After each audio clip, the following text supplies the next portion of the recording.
ലോക്സഭാ തെരഞ്ഞെടുപ്പിൽ രണ്ടാം തവണയും വയനാട്ടിൽ നിന്ന് തന്നെ മത്സരിക്കാൻ ഉറച്ചിരിക്കുകയാണ് കോൺഗ്രസ് നേതാവ് രാഹുൽ ഗാന്ധി. കോൺഗ്രസ് ദേശീയ നേതൃത്വത്തെയും രാഹുൽ ഗാന്ധി നിലപാട് അറിയിക്കും.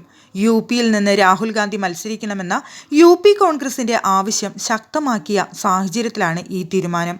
ദക്ഷിണേന്ത്യയിലെ പാർട്ടിയുടെ സാധ്യതകളെ വയനാട്ടിലെ പിന്മാറ്റം ബാധിച്ചേക്കും. ഇന്ത്യ സഖ്യത്തിന്റെ ഭാവിയെ സ്ഥാനാർത്ഥിത്വം ബാധിക്കുമെന്ന വാദവും രാഹുൽ ഗാന്ധി തള്ളി. അതേസമയം ജനുവരി 14 മുതൽ രാഹുൽ ഗാന്ധിയുടെ നേതൃത്വത്തിൽ ആരംഭിക്കാനിരിക്കുന്ന ഭാരത് ന്യായ് യാത്രയുടെ പേര് ഭാരത് ജോഡോ ന്യായ് യാത്ര എന്നാക്കി മാറ്റി. ഭാരത് ജോഡോ ന്യായ് യാത്ര എന്നാണ് പുതിയ പേര്. മണിപ്പൂരിന്റെ തലസ്ഥാനമായ ഇംഫാലിൽ നിന്നുമാകും യാത്ര ആരംഭിക്കുക. ഭാരത് ജോഡോ യാത്ര ജനങ്ങളുടെ മനസ്സിൽ പതിഞ്ഞ ഒരു ബ്രാൻഡായി മാറിയെന്ന് തങ്ങൾക്ക് തോന്നിയതായും അതിനാലാണ് പേര് മാറ്റിയതെന്നും പറഞ്ഞു. മണിപ്പൂർ, നാഗാലാൻഡ്, അരുണാചൽ പ്രദേശ് വഴി ആസാമിലേക്ക് യാത്ര നീങ്ങുമെന്നും വ്യക്തമാക്കുന്നു. മൊത്തത്തിൽ 6700 കിലോമീറ്റർ ദൂരമാണ് യാത്ര പിന്നിടുക. എല്ലാ ദിവസവും രാഹുൽ ഗാന്ധി സമൂഹത്തിന്റെ എല്ലാ കോണുകളിലുള്ള ആളുകളുമായും കൂടിക്കാഴ്ച നടത്തും.